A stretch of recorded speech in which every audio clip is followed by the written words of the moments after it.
Buenas tardes, tengan todos ustedes muy buenas tardes, bienvenidos una vez más a esta edición de los Viernes Astronómicos.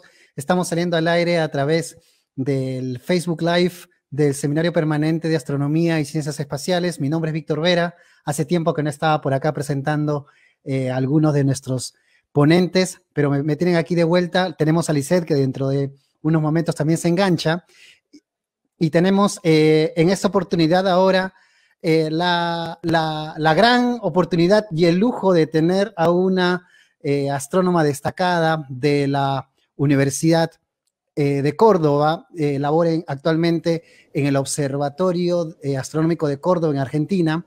Ella es Mónica Odone, quien además de ser una astrónoma destacada, también es delegada de las Olimpiadas Argentinas de Astronomía. Hola Mónica, buenas tardes, ¿cómo estamos? Saludos grandes desde Perú para Argentina, ¿cómo estás? Te escuchamos. Hola Víctor, buenas tardes, muchísimas gracias por la invitación, ¿todo bien? Y acá, bueno, un gusto poder compartir un poquito de estos viernes astronómicos con ustedes. Muchísimas gracias. Gracias Mónica, bien chicos, ya saben la dinámica. Después durante la ponencia de Mónica pueden ir dejando sus preguntas en los comentarios y al final de la presentación nosotros vamos a continuar. Vamos a dar el paso a Mónica para que respondan las preguntas que ustedes nos van a estar dejando. Mónica, te dejamos con nuestro público peruano nuevamente muy agradecidos de tenerte acá. De por sí, esta es tu casa, la Universidad San Marcos es tu casa también, así que esperemos que pase toda la pandemia para tenerte algún momento presencialmente en esta tierra peruana y en la universidad más antigua de todas las Américas también, que es la Universidad San Marcos, y después viene la Universidad de Córdoba junto con La Plata, que son una de las universidades más antiguas de Sudamérica, dicho sea de paso. Pero bueno, de eso habrá otro momento para comentarlo. Mónica, te dejo con todo el público, muchas gracias. Y chicos, sus preguntas, por favor. Mónica, todo tuyo y el público. Bueno, muchísimas gracias, Víctor. Muchísimas gracias a todos los que asistieron a la charla.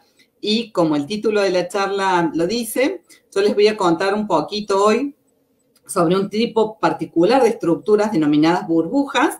Vamos a ver cuáles son las características de estos objetos, cuáles son los procesos de formación, en dónde los encontramos y qué tipos de burbujas hay y si son todas iguales, si encontramos burbujas acá en la Tierra, a qué le llamamos burbujas, si están en el espacio, si están en las galaxias. Bueno, vamos a tener un poquito una idea de estos objetos tan característicos y tan particulares que también denominamos burbujas.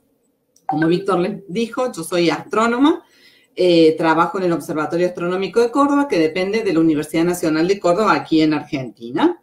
Y antes de arrancar con la charla, para algunos de aquellos que pueden estar interesados, yo estudié la licenciatura en astronomía aquí en esta hermosa facultad, que es la Facultad de Matemática, Astronomía y Física y Computación. Ahora también se han agregado, además de estas tres licenciaturas, la licenciatura en Computación, y hay dos profesorados más, uno de Matemática y uno de Física. En sí, la licenciatura es una carrera. La A esta viene por astronomía, obviamente. Es una carrera que tiene 5 años de duración. El primer ciclo podríamos decir que es primero, segundo y tercer año. Se dan las materias básicas de física y de matemática, que es un poquito todas las herramientas que necesitamos para después poder avanzar y desarrollar nuestro estudio. Hay un segundo ciclo que estaría comprendido por cuarto año, que se ven materias de astronomía y de astrofísicas más generales. Y recién un tercer ciclo que sería el quinto año, que es el último año de la licenciatura, en donde ahí sí uno ya elige una especialización y es materias que van a tener de carácter formativo para casualmente uno después poder recibirse y trabajar en algún área que le interese, ¿no?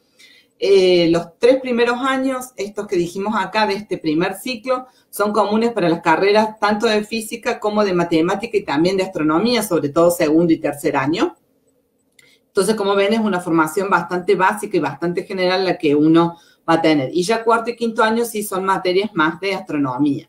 La facultad es una facultad que es gratuita, es libre, cualquier persona puede estudiar en la facultad. Obviamente hay algunas condiciones que le van a exigir a las personas que vienen de afuera y eso se pueden dirigir. La facultad tiene una página, cualquier cosa después al final de la charla o se ponen en contacto conmigo o a través de Víctor para preguntar si hay algún interesado. para poder contactarse y obtener un poco más de información, cómo es el régimen de cursadas, cuáles son las condiciones que van a tener que presentar los chicos que vengan desde el exterior, que de hecho ya hay varias gente que también se ha presentado y están en algunos casos haciendo la licenciatura, y en otros casos vamos a ver que además de la licenciatura en la facultad también se puede hacer el doctorado en astronomía. Este doctorado varía entre 2 y 5 años, la mayoría lo hacen 5 años, a través de alguna beca, de alguno de los organismos que dan becas, es decir, uno está estudiando y además te están pagando por hacer ese estudio. El doctorado consiste en realizar algún trabajo de investigación original, que es el que uno llama la tesis doctoral, que generalmente dura aproximadamente en cuanto a escritura y a revisión del orden de un año y medio. Hay algunos cursos que les van a pedir, como son estos cursos de formación superior o cursos de posgrado. En particular, en este momento se les están pidiendo 3. Hay un examen de idioma, que en general es de inglés. Y también van a tener asistencia a seminarios de la especialidad, ya sea en algunos casos que sean los mismos chicos que están cursando el doctorado quienes dicten el seminario, o bien chicos que se están recibiendo de la licenciatura, los que también van a dar esos seminarios. En algunos casos también hay profesores invitados que dan seminarios particulares, ¿sí? Y además, como carga extra, ustedes van a tener que dar 2 seminarios como expositor que van a ser evaluados por el tribunal, que entonces dictaminará si el seminario está aprobado o no, y son las condiciones un poquito de exigencia para el doctorado. Una vez que uno tiene todo esto y presenta su trabajo de doctorado, el mismo es defendido ante un tribunal y ante un público, y bueno, una vez que está ahí, entonces recibe su título de doctor. Como yo les comentaba, yo estoy trabajando en el Observatorio Astronómico de Córdoba, que depende de la Universidad Nacional de Córdoba. La imagen que tienen ustedes a la izquierda es la sede central, está en el centro prácticamente de la ciudad de Córdoba. Este observatorio se creó en el año 1871. Hace poquito vamos a cumplir el año que viene 150 años, así que estamos ahí pensando en los grandes festejos para tirar la casa por la ventana. Y también tenemos además la estación astrofísica de Bosque Alegre, que se encuentra en las sierras, a 50 kilómetros más o menos de la ciudad de Córdoba, que también depende de la universidad. Y aquí es donde generalmente los astrónomos, dependiendo de la región o la zona en la que estén estudiando, están realizando algunas de las observaciones con un telescopio de 1,54 m de diámetro, un telescopio reflector, es decir, que tiene un espejo, ese espejo es el que tiene 1,54 m de diámetro, y en este momento se están haciendo tareas de fotometría, ¿sí? En particular, el área en la que yo estoy trabajando es la que se conoce como medio interestelar y estructura galáctica, y de hace algunos años también estoy haciendo algunos trabajos en el área de astrofísica estelar. Aquí tienen la página web del observatorio, donde van a poder consultar, bueno, las distintas áreas. Ahí tenemos el Facebook, el Twitter, el Google+, o sea, hay un montón también de canales, así online, a través de los cuales se pueden comunicar y ponerse en contacto con nosotros y ver todo el gran panorama, digamos, de actividades que se desarrollan en el observatorio, no solamente a nivel de investigación, sino también de docencia y de extensión, ¿sí? Es decir, se dan charlas, hay cursos, digamos, hay talleres que se hacen, también hay muchas actividades para público en general, y de hecho, el observatorio de lunes a jueves tiene la presencia de escolares, que son visitas guiadas con chicos que están terminando la licenciatura, en la que les dan una charla, un recorrido por el Museo del Observatorio y después hacen observación por el telescopio. No es la cúpula donde está el telescopio que los estudiantes o las visitas hacen observación, sino que es justo una cúpula que está detrás, es un telescopio ecuatorial que tiene 30 centímetros de diámetro y es un telescopio refractor, es decir, usa una lente de 30 centímetros para poder hacer las observaciones. Y los días viernes y sábado hay atención de público, entonces, bueno, la visita por el museo del observatorio es mucho más extendida y así también las observaciones por el telescopio. Y además, en esta gran cúpula principal que ustedes ven aquí, estamos teniendo un planetario en el cual los viernes y sábados también pasamos funciones de planetario. Algunas son películas que se han realizado en el observatorio y otras son, a través del uso del Stellarium, algunas charlas un poco más interactivas para que la gente conozca un poco el cielo de Córdoba y algunos otros fenómenos asociados con el movimiento del cielo. Bueno, algunas de las áreas de investigación en el observatorio, simplemente muy rápidamente para que tengan un pantallazo general, son astrometría, instrumentación y técnicas observacionales. Principalmente en el Observatorio de Córdoba fue así como surgió, es decir, el tratar de determinar la posición y el brillo de los objetos que se observaban en el hemisferio sur. Hasta el momento de la creación del observatorio, en el año 1871, la mayoría de los observatorios estaban en el hemisferio norte y, como calculo que la mayoría sabrá, lo que uno ve en el hemisferio norte no es lo mismo que vemos en el sur. Entonces, bueno, tener un observatorio en el hemisferio sur fue muy importante y principalmente la función con la que el observatorio se creó fue esa, ¿no? Determinar posición y brillo de las estrellas, básicamente, empezó con trabajos de astrometría.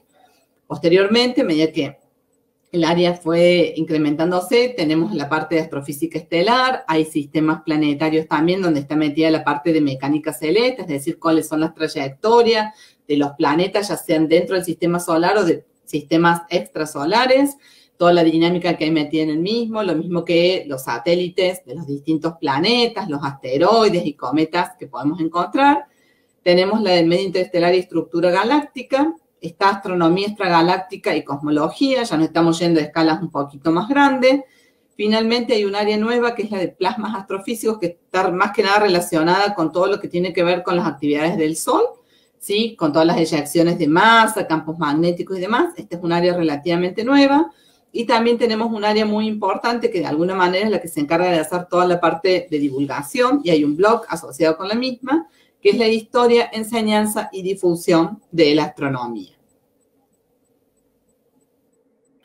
Bueno, antes de empezar con la charla propiamente dicha, y como no sé cuánto recordarán o sabrán de astronomía, simplemente les quería mencionar un par de cositas que me parecen que son importantes, si no después capaz que se pierdan un poquito.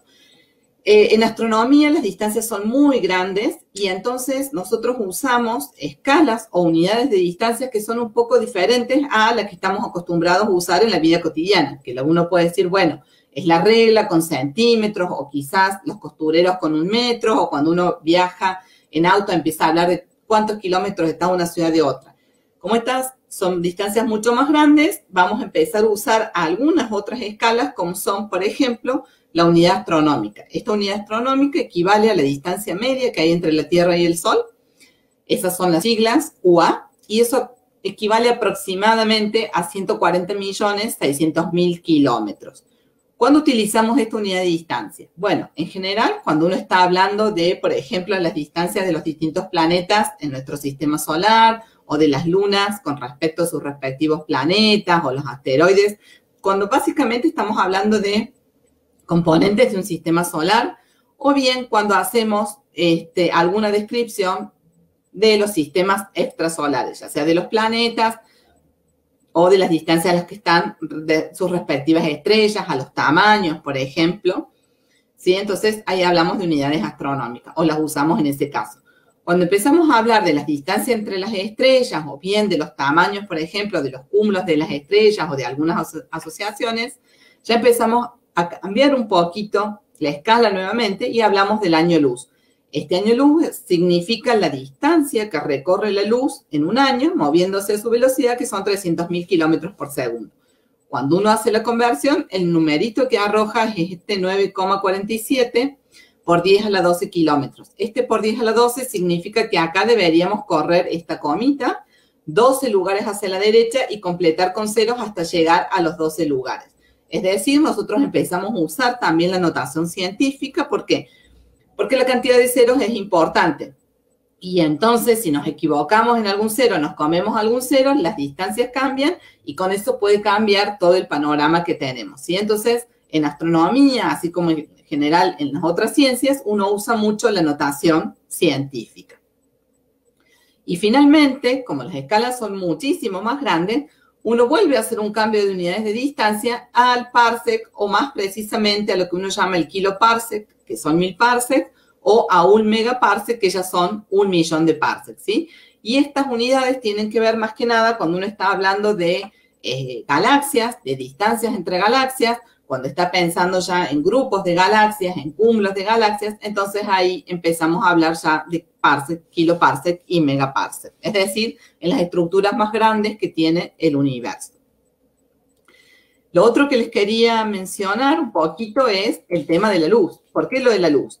Porque ustedes se imaginarán que si las distancias son tan grandes, ¿cómo hacemos nosotros para determinar, por ejemplo, cuál es la masa, cuál es la temperatura, cuál es el tamaño de una estrella o de una galaxia o de un cúmulo de estrellas, por ejemplo? Entonces, lo que los astrónomos hacemos es valernos de la luz. Esa luz no es más ni menos que en realidad un fenómeno físico que forma parte de otro mucho más general, que es el que nosotros denominamos el espectro electromagnético o la radiación electromagnética. Básicamente, esa luz, que nosotros podemos pensar en la luz blanca o en la luz o en la radiación que nos llega del Sol, es simplemente una partecita muy chiquitita, esta que dice aquí, luz visible y que está representada con el Sol, de lo que llamamos todo el espectro electromagnético, que lo podríamos pensar a esta luz en algunos casos como si fuera simplemente un rayo, o bien para otros fenómenos como si fuera una especie de onda. Esa onda, si ustedes se fijan, esta distancia entre una cresta y otra de la ola, en algunos casos es más grande esa separación y en otros casos es más chiquitita.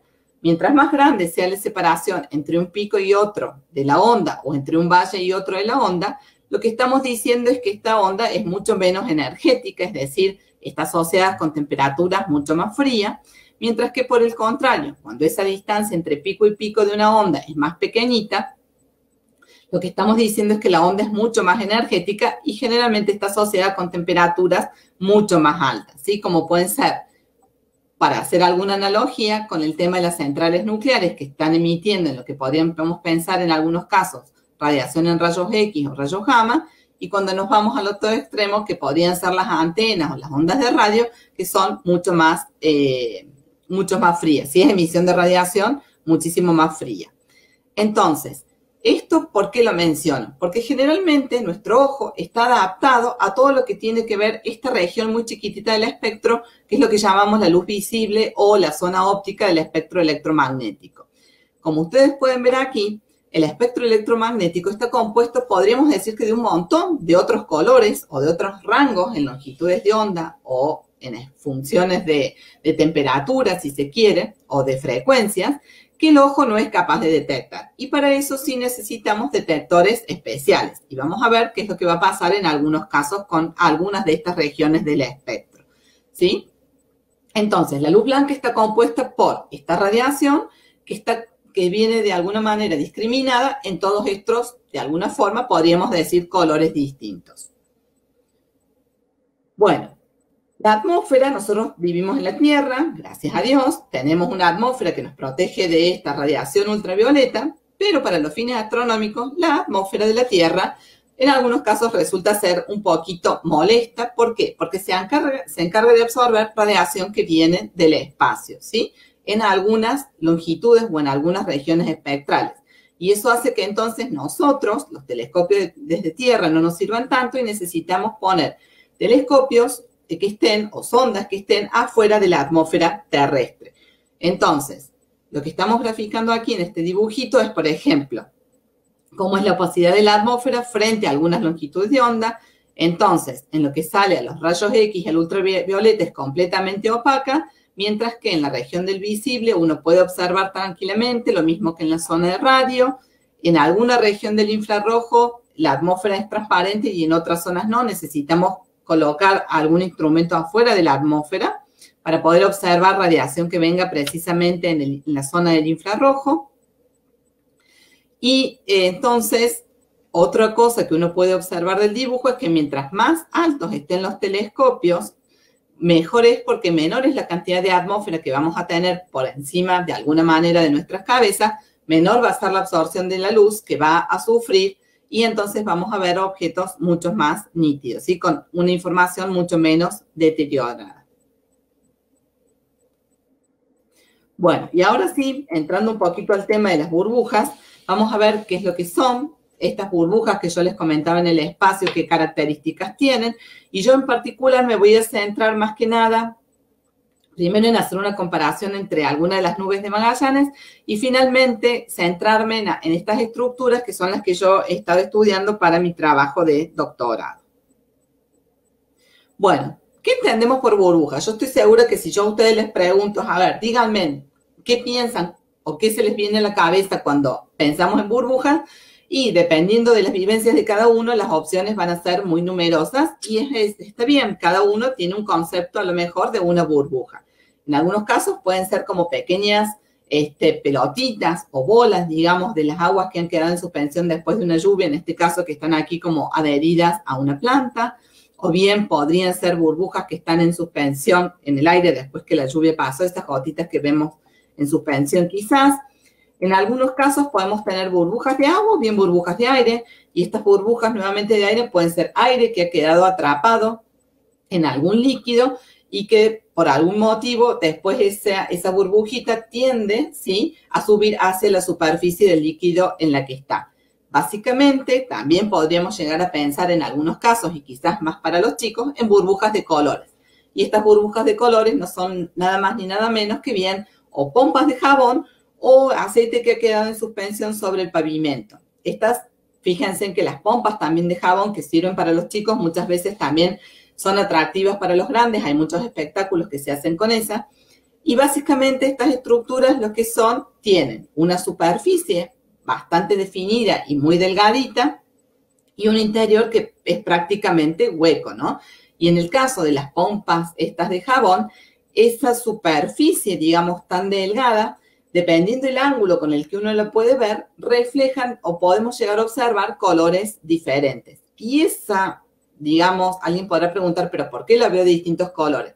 Eso simplemente el observarla con distintos colores, dependiendo de cómo la estemos mirando, es uno de los fenómenos que se presentan cuando la luz se refracta en algunas superficies. Y entonces nos está mostrando un carácter ondulatorio de la luz a través de estas pompas de jabón, como pueden ser los fenómenos de interferencia o de difracción de la luz, ni más ni menos.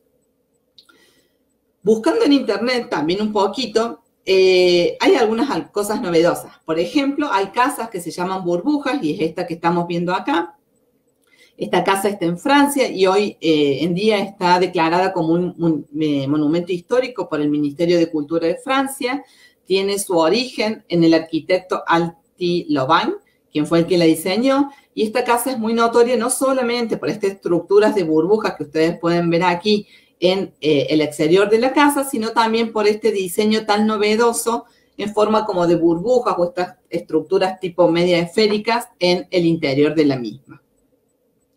Y además vamos a encontrar que también hay un pez que se llama ojos de burbujas, es de una de las familias como más llamativas en el sentido que son en general los peces estos de color rojizo, tienen su origen en China, los más comunes, y lo que se suelen observar es que de los ojos, fíjense aquí, de los peces, salen como estas grandes vesículas, que son bolsas, que están llenas de líquidos.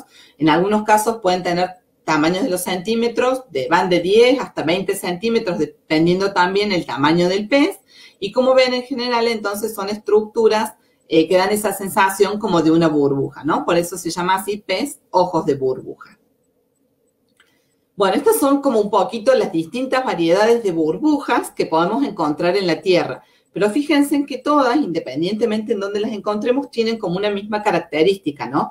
Esta sensación de algo esférico, que tenemos como un borde que está separando una región interior de una región exterior. En algunos casos, ese interior de esa burbujita está vacío, en otras puede estar compuesta por aire, ¿sí? Bueno, ¿qué es lo que va a pasar en el espacio? ¿Encontraremos de estas burbujas también? Sí, evidentemente sí, porque era lo que yo les quería comentar. Y estas se conocen como burbujas interestelares porque están dispersas por toda la galaxia. En particular, en este caso en concreto, son estructuras que están presentes en nuestra galaxia que se llama la Vía Láctea. Estos numeritos que ustedes ven acá son los tamaños de las estructuras. Entonces, esta tiene 20 parsecs de diámetro, esta tiene 3 kiloparsecs y esta tiene 7 kiloparsecs de tamaño. Estas designaciones que ustedes ven aquí hacen referencias a los catálogos, que son básicamente libros en los cuales figuran estos objetos y además de la posición pueden haber otros parámetros característicos de estas estructuras. Pueden ser velocidades, los tamaños, los brillos, por ejemplo, cuál es la composición que tienen.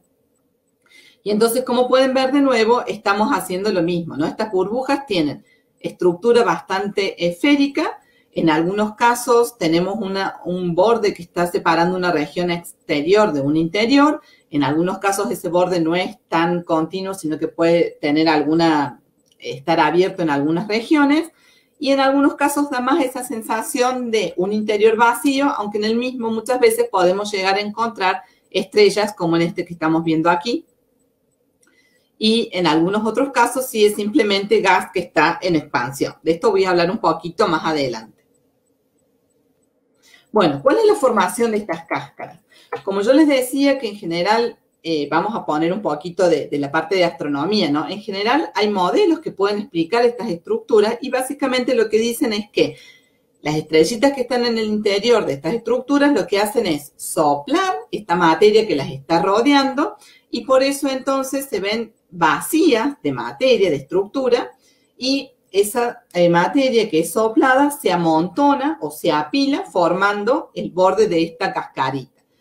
Ese soplo de esa materia, generalmente las estrellas pierden masa, son los vientos estelares, ya vamos a hablar de eso un poquito más adelante también, y podemos tener estrellas masivas, en algunos casos que están en los interiores y son las responsables de estas estructuras, o bien la muerte de estas estrellas supermasivas que se conocen como supernovas, que arrojan las estructuras más externas hacia el espacio estelar, son las responsables entonces de estas burbujas o estas cáscaras.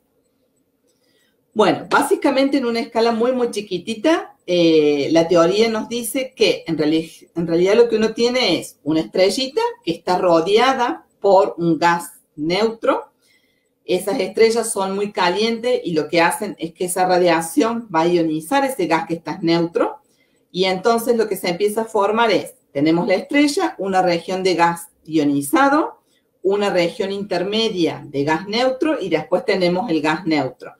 Y a medida que ese gas se comienza a ionizar, se comienza a expandir y este gas neutro estaba adentro de una nube molecular, esa nube molecular era mucho más frío.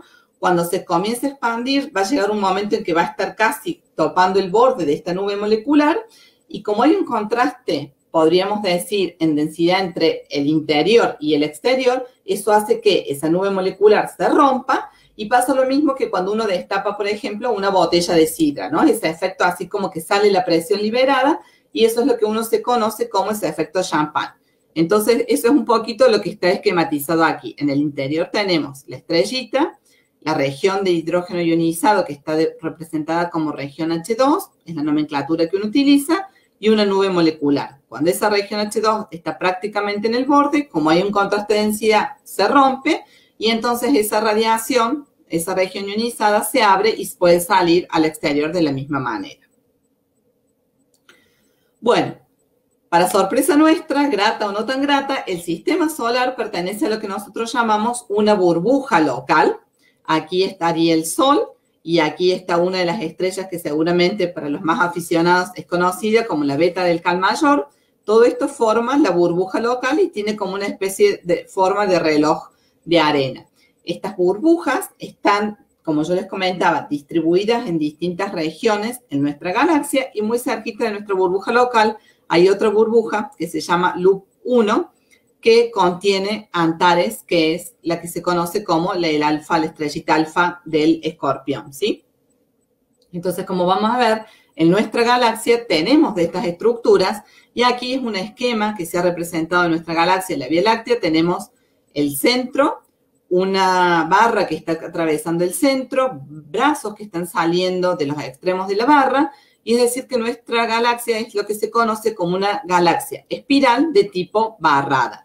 El Sol, que está representado aquí, está aproximadamente a 8 kiloparsecs del centro de nuestra galaxia. Y la galaxia, de una punta a la otra, tiene aproximadamente 30 kiloparsecs. Es decir, que nosotros estamos muy cerquita de uno de los bordes de la galaxia, estamos en el brazo que se conoce como el brazo de Orión, y un poquito más y casi que nos caeríamos de la galaxia. Hay algunas otras estructuras muy lindas. Esta, por ejemplo, que se conoce como 7635, es esta región que tenemos aquí, en donde podemos ver una estrellita azul y toda esta es la región de esta estructura como de cáscara. Tenemos gas ionizado, fíjense en que el tamaño son 10 años luz y está a 11.000 años luz de distancia. Estos puntitos azules que ven aquí son estrellas que pertenecen a este cúmulo, M52. Y recuerden que ustedes en el espacio es muy difícil llegar a diferenciar distancias. Entonces a nosotros nos parece que está todo a la misma distancia. Sin embargo, haciendo análisis y estudios específicos, uno puede ver que este cumulito está a 5.000 años luz, mientras que la nebulosa esta está a 11.000 años luz de distancia. Es decir, el cúmulo está más cerca, la nebulosa está más lejos, pero bueno, como lo estamos viendo proyectado en el cielo, nos parece que está todo a la misma distancia, ¿sí? Y esta otra era la que estaba, ¿se acuerdan? En las primeras de las imágenes que les mostraba.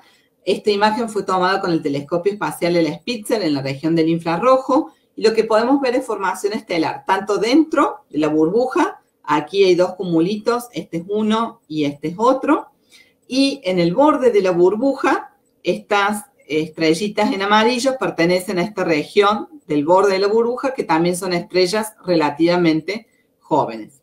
Y esta región, esta cáscara, está a 17.000 años luz de nosotros, en la constelación del Centauro. Bueno, saliendo de nuestra galaxia y pasando a las nubes de Magallanes, que son las galaxias más cercanas que tenemos a nosotros, por lo menos que se pueden observar a simple vista y desde el hemisferio sur, aquí tenemos a la nube mayor de Magallanes y a la nube menor. Están separadas aproximadamente 23.000 parsec o 23 kiloparsec, una respecto de la otra, y efectivamente, si uno tiene la posibilidad de observarlas, están relativamente cerca del polo sur y se observan como dos nubes blanquecinas bastante difusas. Algunos de los que han estado yendo a Bosque Alegre, Víctor, no me acuerdo si justo fue en la oportunidad que nos tocó hacer la Olimpiada aquí en Córdoba en el 2016, él tuvo la oportunidad de conocer Bosque Alegre y bueno, intentamos hacer algo así de observación también. En el caso de las nubes de Magallanes, si bien se observaban desde el sur, digamos que su nombre se debe a este navegador, Fernando de Magallanes, quien en sus viajes de circunnavegación las pudieron observar por primera vez.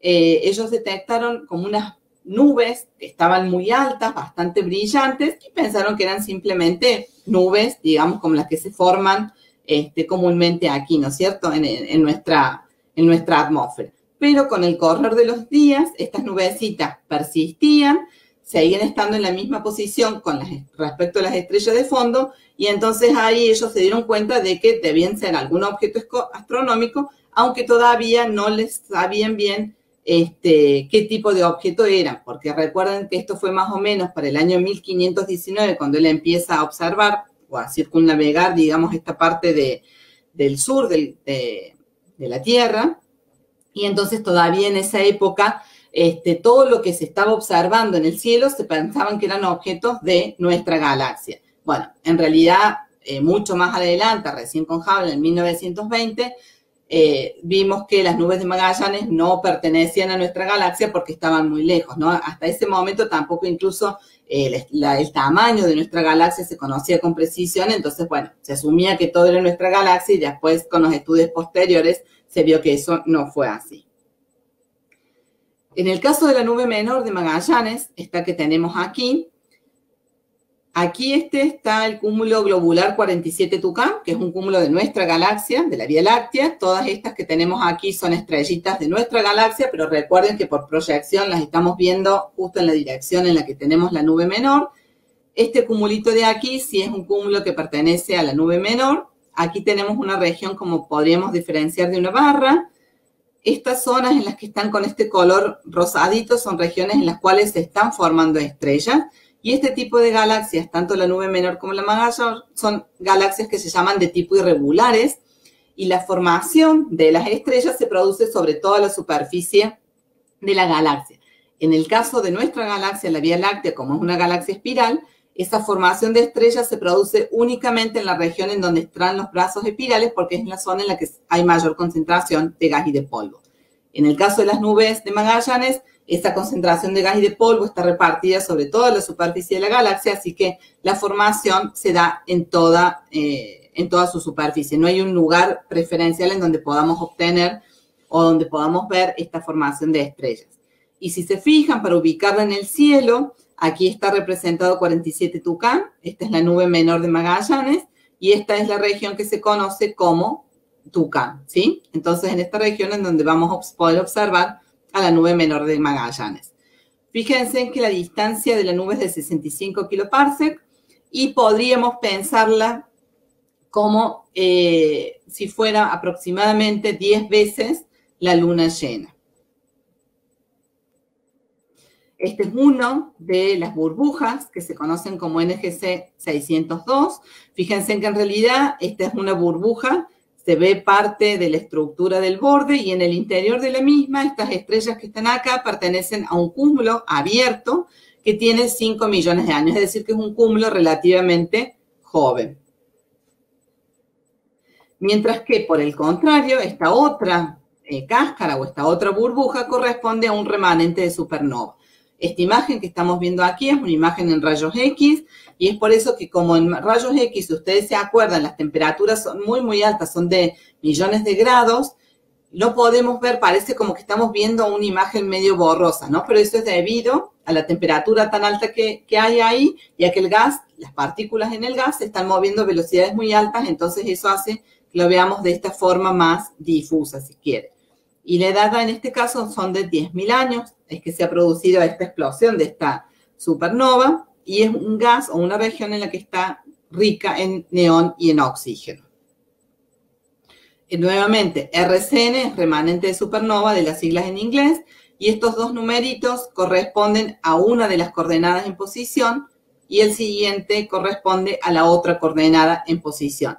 Si ustedes lo piensan como si fueran quizás en la latitud y en la longitud que uno tiene sobre un globo terráqueo, podríamos decir muy a grosso modo que quizás el primer numerito, este 0103, correspondería a lo que vendría a ser la longitud del objeto y el segundo numerito correspondería a la latitud. Como es negativa, sería latitud sur, si uno lo piensa, todos los objetos distribuidos sobre una gran esfera celeste para poder ubicarlos, ¿sí?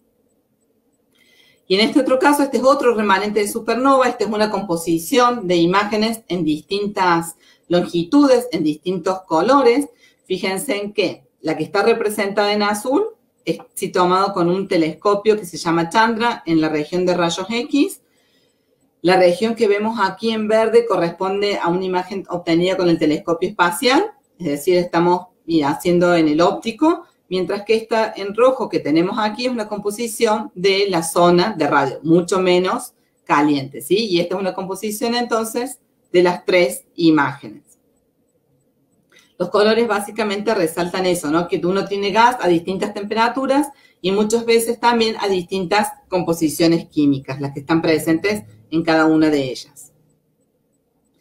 En el caso de la nube mayor, que es esta que tenemos aquí, fíjense que de nuevo tenemos una estructura de barra, se ven algunas regiones de formación, estas rojitas que se ven aquí, y en este caso la nube mayor está en otra región que se conoce como la región de Dorado, ¿sí? Aquí hay un cúmulo, el NGC 2070, y aquí estaría la nube mayor de Magallanes. Para aquellos que son como más aficionados al cielo, pueden intentar encontrarla. Obviamente son bastante difusas y lo que uno tiene que intentar hacer, como están muy cerca del polo, es ir a lugares en donde uno no tenga prácticamente contaminación lumínica, ¿no? Si no, si estamos en el medio de la ciudad, les puedo asegurar que no las vamos a ver. Acá en la ciudad de Córdoba pasa eso, lamentablemente el cielo tiene mucha contaminación lumínica y necesitamos alejarnos, por ejemplo, como hasta ahí, hasta el observatorio en Bosque Alegre, que está a 50 kilómetros, para poder apreciarlas. En el caso de la nube mayor, la extensión es mucho más grande, tiene prácticamente 6 grados en el cielo. Eso vendría a equivaler más o menos a 20 veces la luna llena.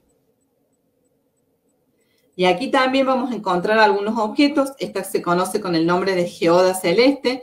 Fíjense que realmente tiene esa estructura esférica que yo les decía y parece que tenemos vacío, ¿no? Sin embargo, en el interior de esta geoda tenemos esta estrellita, que es la responsable de haber soplado todo el medio interestelar y producir este borde nítido que tenemos aquí en el contorno. En el caso de la estrella, expulsa 1000 veces, 1000 millones de veces más masa que el Sol. El Sol es una estrella y esa estrella está en nuestro Sol, está activo, no es un Sol que esté quieto.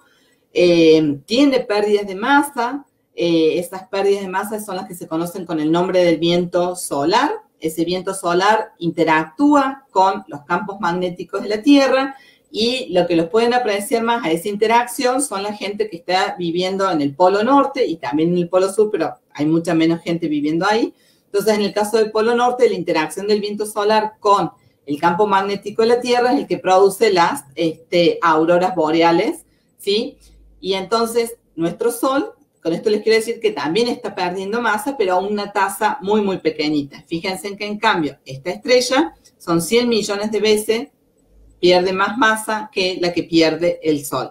Y la velocidad con la cual se está moviendo es de 7 millones de kilómetros por hora, mientras que el Sol lo hace a 1,5 millones de kilómetros por hora. Esta es otra región, otra burbuja, que si se fijan, tenemos aquí, parece como una gran burbuja en color verde. Aquí están coloreando de alguna manera cuál es la composición química del gas que tenemos presente y es oxígeno. Y de nuevo, en el caso de esta cascarita, de esta burbuja, la responsable es un cúmulo de estrellas abiertas que son estas estrellitas en blanco que ustedes ven en su región exterior. En su región interior, perdón. En algunos casos lo que se cree es que también podría llegar a haber sido no solamente el cúmulo, sino alguna región en la cual se están formando estrellas que podrían ser estrellas que tienen hasta 100 veces la masa del Sol. Por el contrario, este que llamé acá fuegos artificiales, un remanente de supernova. En este caso en particular, este remanente tiene una estrella de neutrones que está girando cada 8 segundos y lo que lo hace llamativo es porque el campo magnético de esta estrella es 1000 millones de veces mayor al campo magnético de la Tierra. Y estas estrellas con estos campos magnéticos tan importantes se denominan estrellas magnéticas. Y fíjense en que la región tiene un tamaño de aproximadamente 90 años luz. Entonces, en algunos casos, estas burbujas no necesariamente van a tener como una superficie o un borde bien comportado, ¿sí? Muy suave. En este, fíjense en que parecen todos como hilos, ¿no? O filamentos que están armando la estructura del borde. Eso da cuenta un poco también de las características que tiene el medio interestelar en el cual está inmersa estas cáscaras o burbujas. Este de aquí es otro remanente de supernova. Esta es una imagen obtenida con el telescopio espacial. En rosa, el gas que nos muestra es hidrógeno y este color más azul es del oxígeno, presencia de oxígeno. Y esta es una imagen del mismo remanente, pero obtenido con el telescopio Chandra, que dijimos que esto estaba mapeando gas a una temperatura muy, muy alta del orden del 1.000.000 de grados más, ¿no? Entonces, fíjense en cómo, de nuevo, esas estructuras se ven bastante difusas, si se quiere, pero también dan una estructura de un borde y un interior prácticamente vacío. En este caso, se piensa que esta estrella explotó hace aproximadamente 163.000 años. Bueno, y acá están un poquito las características en cuanto a temperatura y a la velocidad en la cual este remanente se está moviendo. Eso es lo que tienen, digamos, las supernovas o los remanentes, que las supernovas generan, o estas explosiones que se producen en las estrellas, expulsan la materia, sobre todo las capas más externas, a velocidades muy, muy grandes. Y este es muy bonito porque parece como si tuviéramos una sola estructura. Con esta forma podríamos pensar quizás de una cáscara de maní. Sin embargo, son dos remanentes que tienen origen distinto. Este más pequeñito tiene mayor concentración de hierro que esta estructura mucho más grande.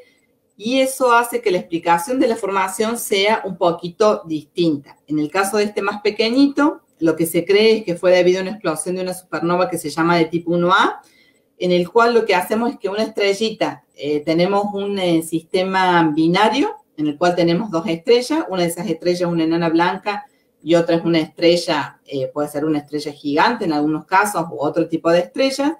Y lo que hace es que la enana blanca colecta toda la masa de esa otra estrella, va a parar o va a colapsar en la enana blanca. Y de esa manera después la enana blanca tiene algunas formulitas, digamos, que regulan la física, que va a explotar y esa produce este tipo de supernovas que se llaman supernovas 1A.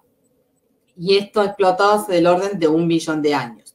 Mientras que para la estructura más grande, que es menos rica en hierro, lo que se cree es que esa explosión de esa supernova se produjo debido a una estrella masiva con masas del orden de 7 u 8 veces la masa del Sol, que lo que hizo fue implosionar, es decir, colapsó hacia el centro, y una vez que el colapso no se pudo sostener más, explotó hacia afuera, y ese tipo de explosiones se conocen como supernova de tipo 2.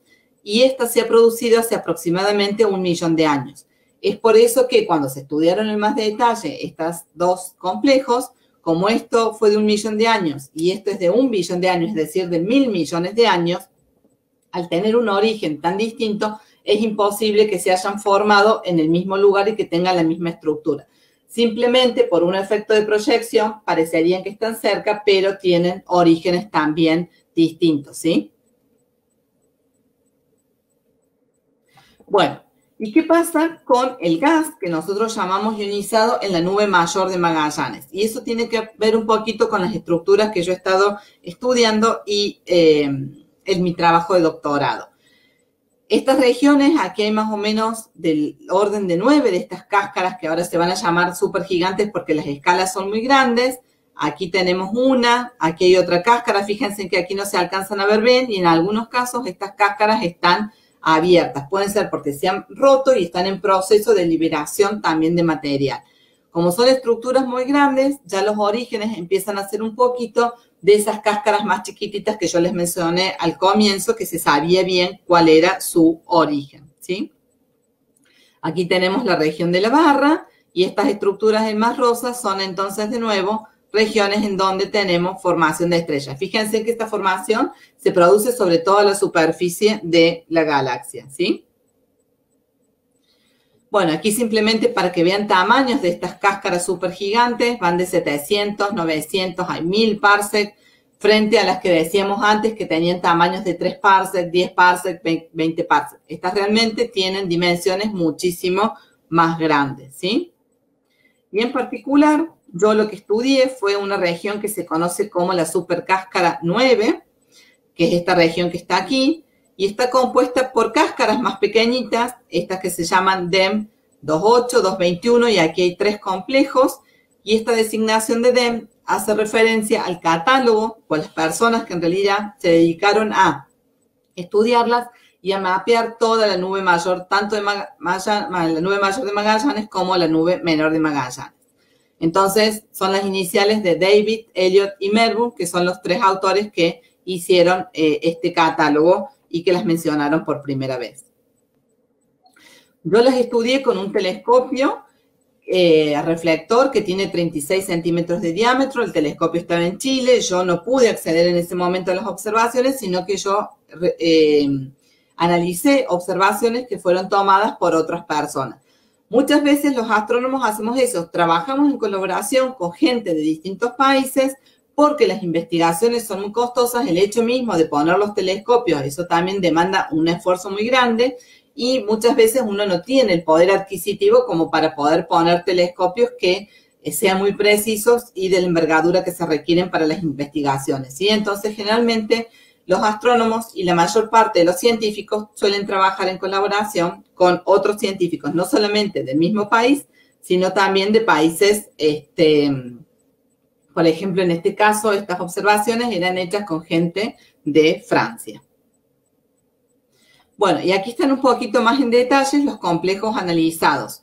Este es el de 28, fíjense que aquí parece como si tuviéramos una burbujita adentro de una burbuja más grande. En este el carácter de burbuja está como mucho más difuso, eso significa que la región es mucho más turbulenta y el medio no es tan suave en el que se terminó creando, se terminó expandiendo esta burbuja.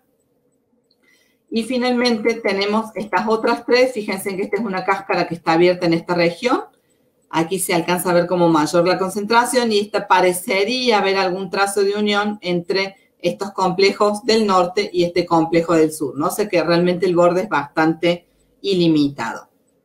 Cuando uno hace las observaciones con este telescopio en particular, uno tiene como un cubo de información, que son estas imágenes que tenemos ahí, aquí. Cada una de estas imágenes viene representada por círculos que representan una posición distinta y cuando uno suma cada una de las contribuciones, podríamos pensar que estamos jugando como una especie de batalla naval. Entonces, cuando sumamos las contribuciones en intensidad de cada uno de los cuadraditos de esta batalla naval, en cada una de estas imágenes, ¿sí? Lo que vamos a obtener es esta línea que tenemos aquí, en donde está graficado intensidad en función de alguna manera de cada una de estas imágenes, ¿sí? Y entonces esto nos permite después a nosotros, cuando sumamos cada una de estas imágenes, obtener la imagen que vimos anteriormente y entonces poder conocer cuál es la estructura o la morfología, qué aspecto tiene nuestro objeto. En algunos casos, estos se llaman también perfiles de línea porque nos permite definir claramente cuál es la extensión que tiene el objeto. Y en algunos otros casos, fíjense que cuando uno hace estas integraciones, lo que vamos a obtener es como que la línea no arranca en cero, la intensidad no arranca en cero, sino que hay como una especie de umbral. Ese umbral, de alguna manera, nos está diciendo, nos está permitiendo inferir cuál es el contenido estelar. Si ese umbral es muy alto, significa que solapado con la imagen que nosotros estamos teniendo de esa región o de ese objeto, tenemos estrellas de nuestra propia galaxia. Si ese umbral baja, significa que estamos viendo prácticamente información de nuestro objeto. Solo para no cansarlos, hay una serie de pasos y de rutinas que uno tiene que hacer en una observación y eso nos permite después a nosotros poder corregir algunos fenómenos que se producen porque nuestro detector no es óptimo o por si hemos tenido algún problema durante la observación, ¿sí? No me voy a detener en esto, simplemente si después alguno quiere que les explique un poquito más, venimos acá es para no cansarlos. Pero bueno, hay algunas observaciones que se hacen antes, durante nuestra observación del objeto y después con posterioridad. Bueno, una de esas observaciones que hacemos, una de esas correcciones nos permiten de alguna manera limpiar la imagen que obtenemos del objeto. Fíjense que esta zona está como bastante contaminada y aquí una vez que hicimos la limpieza ya obtenemos nuestra imagen en bruto y a esa la vamos a empezar a trabajar y a limpiar y obtener algunas de las cosas que yo les comentaba anteriormente. Cuando uno hace el mapeo entonces de la emisión o del gas ionizado de este objeto, en este caso yo les quise aquí poner otro porque se ven mucho mejor los perfiles de las líneas y uno puede delimitar bien cuál es el tamaño del objeto. Fíjense en que de la cascarita abierta es esta la región donde lo vamos a circunscribir. Este que tenemos aquí, esta es la otra región de líneas que suelen aparecer.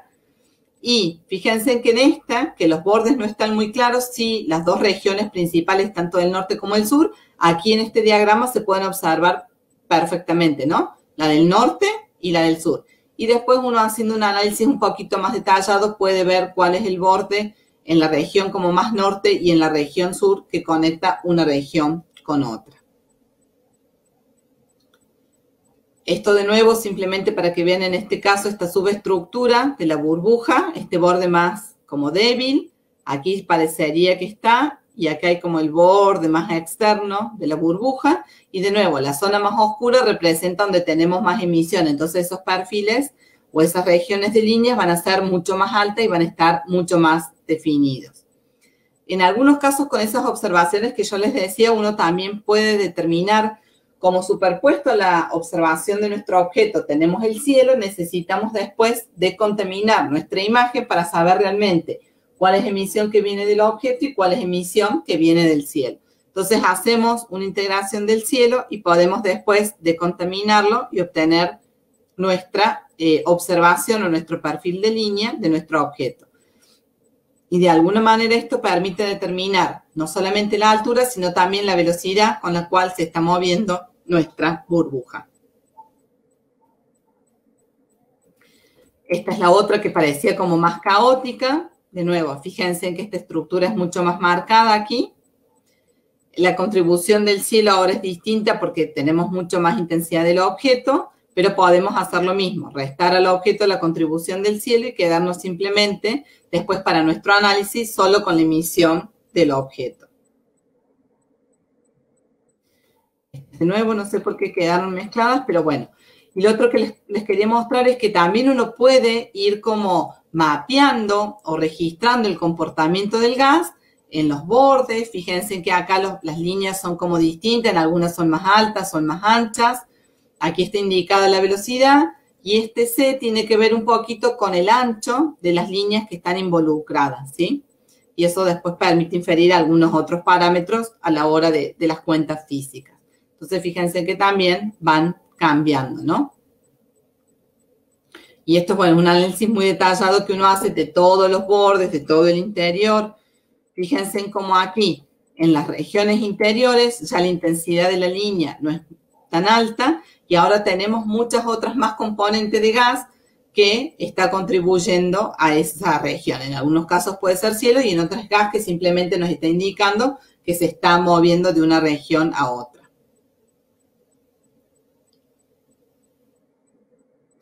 Bueno, y de esta manera, mapeando también la zona externa de nuestra cáscara, podemos ver cómo es la emisión del cielo y de esa manera, entonces, mientras más imágenes tengamos, mayor va a ser la completitud para después poder descontaminar nuestra imagen del objeto. Si alguien quiere, después vemos los detalles técnicos, pero es más o menos para que tengan una idea. Bueno, y eso era un poquito todo lo que les quería contar sobre este gran universo de las burbujas. Espero que no los haya cansado mucho y bueno, quedo abierto a sus preguntas. Muchísimas gracias. Gracias, Moni. Gracias, Mónica. Un aplauso fuerte virtual para ti.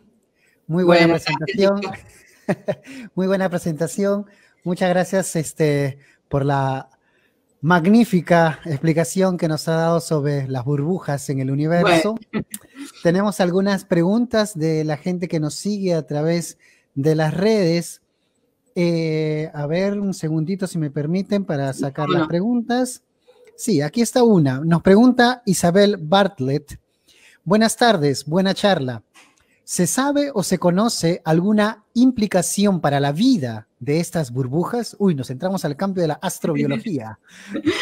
Sí, depende, o sea, en general en estas burbujas lo que uno tiene es que la vida va a depender un poquito de los objetos que tengan en el interior. Si es una estrella, por ejemplo, o si es un cúmulo de estrellas, entonces de eso va a depender un poco la vida. Al ser el cúmulo de estrellas, uno tiene muchísimas más estrellas y dependiendo también si es un cúmulo joven o un cúmulo más viejo, va a depender un poco de las características o de las estructuras de estos objetos, ¿no? Qué tiempo de vida tengan. Y en el caso, digamos, es una pregunta personal ya, ¿no? Sí. Y en el caso del sistema solar, cuya burbuja se encuentra junta con la de Sirio, ¿no? Cana Mayor, si no me equivoco, ¿cierto? Sí, entonces, o sea, están en la misma burbuja, sí. Claro, pero en este caso estamos en una zona tranquila de la galaxia, ¿cierto? ¿No? Sí, sí. Bueno, es por ello que también estamos vivitos nosotros. En este caso, estamos hablando de una burbuja tranquila, pero mi pregunta es, ¿fuera de esta burbuja, las temperaturas son más altas o no se presentan, tomando el punto de vista de las temperaturas, ¿no? Condiciones aptas para que puedan existir zonas de la galaxia más tranquilas que en la que estamos? Sí, o sea, va a depender Sí. No, sí. Continúa, por favor, disculpa que te haya interrumpido. No. El punto es que muchas de estas burbujas, en algunos casos, están asociadas hacia remanentes de supernova, ¿sí?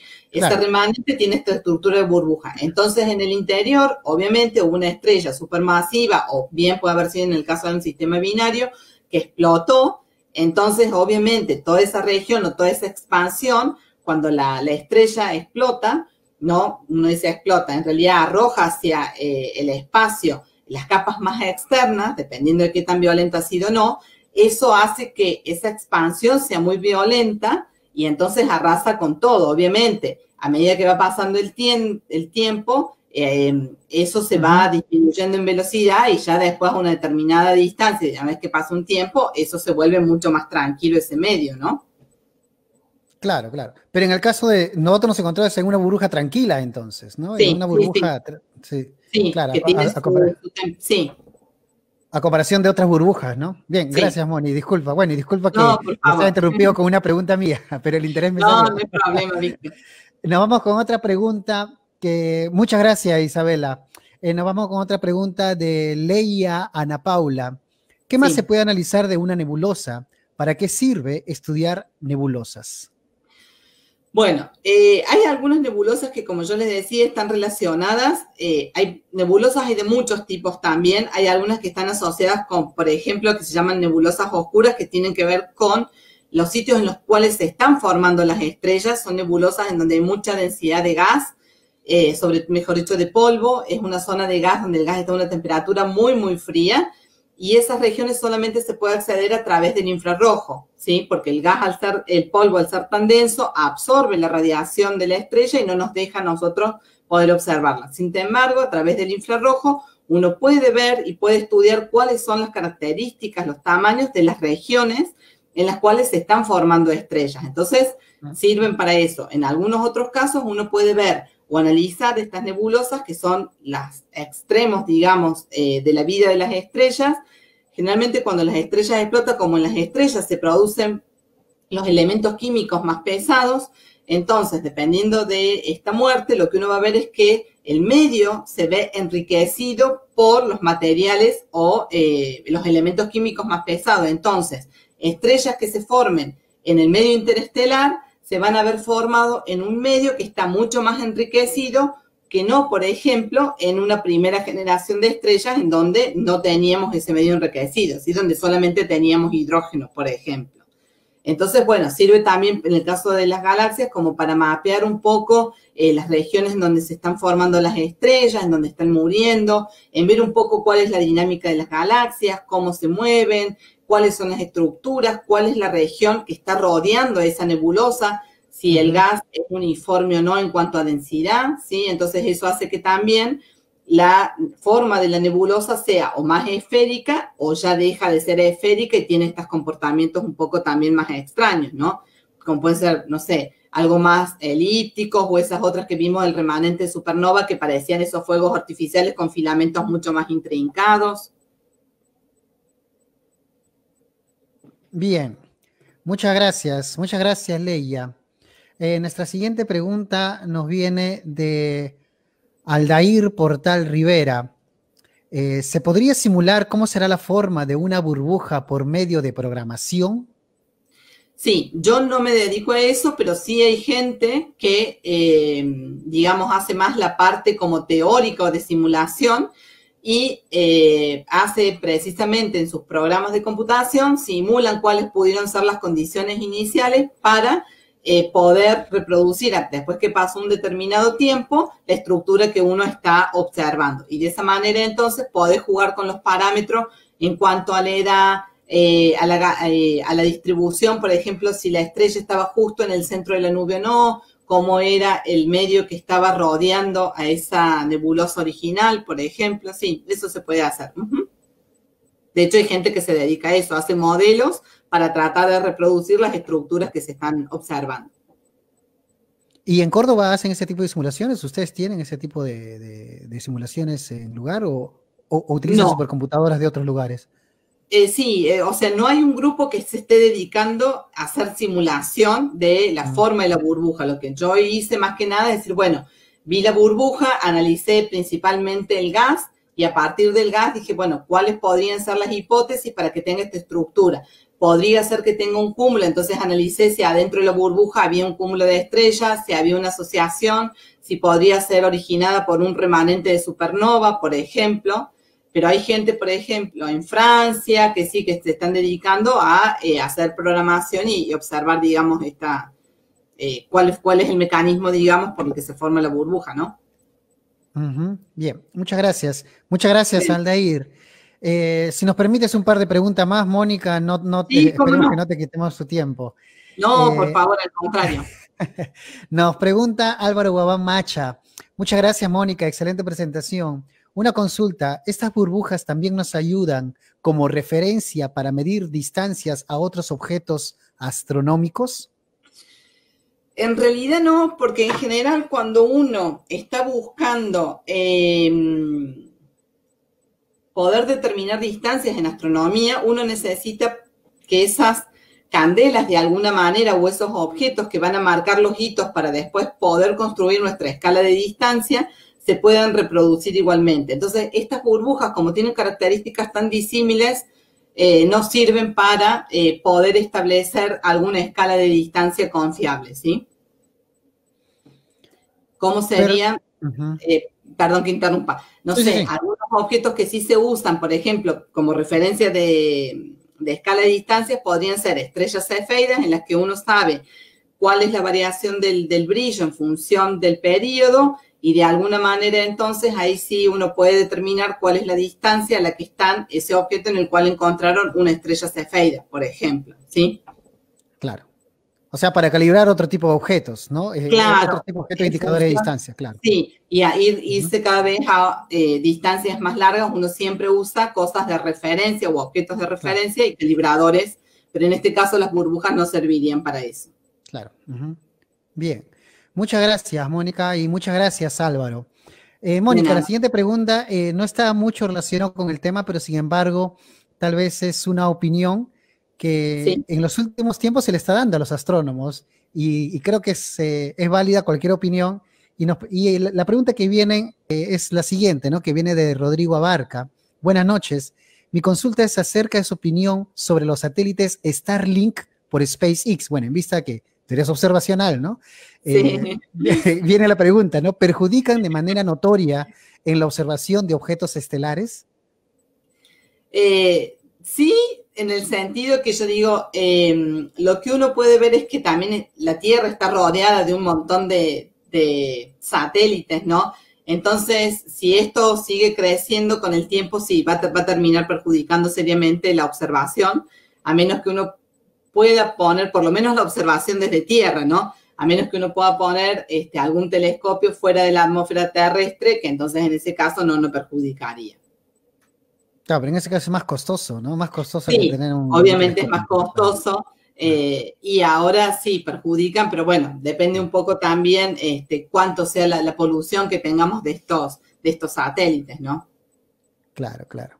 Bien, Mónica, bien, muchas gracias. El tiempo se nos va, chicos, y antes de despedirnos, Mónica, solamente, si me permites, si me permites tú y si me permite todos los que nos están siguiendo, quiero compartir un par de cositas simplemente. Acerca de, y para hablar, bueno, como lo comentábamos al inicio de esta transmisión, Mónica también está encargada, es una de las delegadas de la parte argentina de las Olimpiadas Argentinas de Astronomía y Olimpiadas Latinoamericanas de Astronomía y Astronáuticas del lado argentino. Así que en ese sentido también estamos con el mismo proyecto latinoamericano también, y compartiendo experiencias y tratando de organizar todas las cosas. El próximo año, este año se ha hecho a través de nuestros compañeros de Ecuador, liderados por ellos, pero también con la participación de todos. Y solamente para comentar de esto, Mónica, si me permites, compartir algunas fotografías justo acerca de esto, ¿no? No sé si se podrá ver en estos momentos. ¿Es algo de compartir pantalla entonces, te parece? Sí, sí, por favor. A ver, un segundito. Sí, sí. Ajá. Calculo que ahí termine, ¿puede ser? Sí, no sé si me puede salir. No me sale. A ver, un segundo. No, a ver, un segundito. Esto lo tengo por acá. Creo que lo tengo por acá. No me sale. Bueno, es un tema seguro de la configuración que tengo yo que no me puede salir. A ver si me permiten.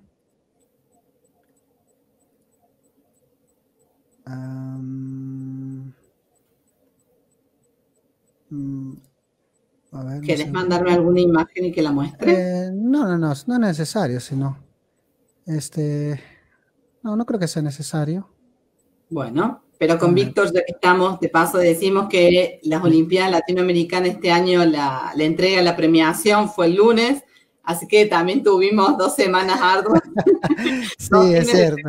Arduas de prueba con los chicos, salió todo muy bien. Esta primera experiencia virtual, la verdad que fue muy interesante, muy buena. Es cierto.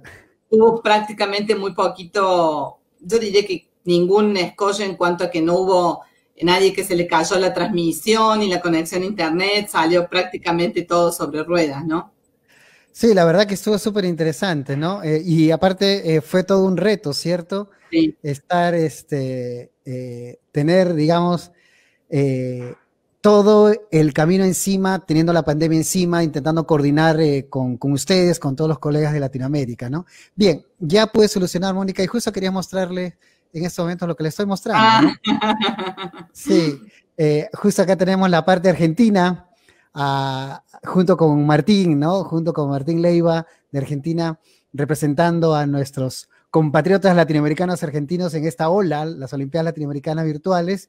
Y bueno, sí. Esto sí fue nuestro equipo peruano. Fuimos un tanto numerosos en vista que el próximo año tal vez nos toca la responsabilidad de asumir esta labor, ¿no? Ahí estamos, está con Bolullo, bueno, y nuestros 5 muchachos que nos han representado, tuvimos para los que no están al tanto, tuvimos 2 medallas de oro, una de plata en estas Olimpiadas, así que muy bien, felicitaciones para los chicos que algunos de ellos están conectados, felicitaciones a ellos, ¿no? Y por último, Mónica, compartirte una pequeña cosita más en vista, recordando un poco de historia también y comentándote, tú sabes que acá en Perú, bueno, no tenemos astronomía de carrera, nuestra astronomía, a pesar de haber sido incluso capital del virreinato y por muchos años, nuestra astronomía prácticamente moderna no tiene mucha tradición, hasta tal punto que la primera astrónoma o el primer peruano que llegó a ser astrónomo o que tuvo un grado de astronomía fue una mujer y fue justo la profesora María Luisa Aguilar. Y la profesora María Luisa Aguilar estudió en La Plata, en Argentina. Ella nos dejó este planeta para convertirse en polvo de estrellas en el 2015, hace más o menos 5 años, ¿no? Y justo recopilándose, después de su muerte, un grupo de investigadores sociales sanmarquinos que incluso estudian la historia de la profesora María Luisa Aguilar, porque fue una persona bastante emblemática y que intentó institucionalizar la astronomía a partir de la Universidad San Marcos. Entonces, que intentó hacer todo esto, encontramos un documento que es bastante importante, que para nosotros representa parte de la historia, de repente para ustedes puede ser un documento más de los que tienen el observatorio de Bosque Alegre, no. Pero fíjate lo que estoy mostrando. Esta es una nota del observatorio de Bosque Alegre, ¿no? Del año 1969, escrito por Mercedes Hashek y la profesora María Luisa Aguilar, estudiando la estrella HR 3817 desde Bosque Alegre, ¿no? De Córdoba, Argentina. Sí, el observatorio. Entonces, es parte de la historia de la astronomía peruana y creo que también vinculado con la astronomía argentina y específicamente con el observatorio de Córdoba, que también nos vincula, ¿no? Así que... ¡Ay, qué lindo! sí, en base a esto, pues hay muchos vínculos ya formados y vínculos todavía por formar para hacer crecer esta comunidad astronómica latinoamericana, ¿no? Bien, Mónica, muchas gracias a ti, muchas gracias por todo. Vamos a abrir la cámara a Lisette, que Lisette siempre está por detrás de cámara, por supuesto, está por ahí para despedirnos. Y muchas gracias por todo a la gente que nos sigue, gracias por estar con nosotros. Se nos acaba el año de pandemia, nos queda aún un par de viernes astronómicos más para cerrar esta serie de charlas de astronomía que lo tenemos hace muchos años, que también justo fue fundada por la profesora María Luisa Aguilar Hurtado, ¿no? Con esto nos despedimos. No sé si tienes algunas últimas palabras de despedida, Mónica. Sí, bueno, agradecerte obviamente a vos por la invitación, a toda la gente que se sumó y que escuchó la charla, las preguntas que hicieron, algunas se habrán podido responder y otras que quedaron en el tintero. Pero bueno, si quieren, vos tenés mi correo, cualquier cosa me pueden mandar a preguntar sin ningún problema y serán respondidas. Así que bueno, muchísimas gracias a todos por su tiempo también. Bien, perfecto. Bueno, nos despedimos, chicos. Muchas gracias a todos y hasta el próximo viernes. Chao, chao. Chao.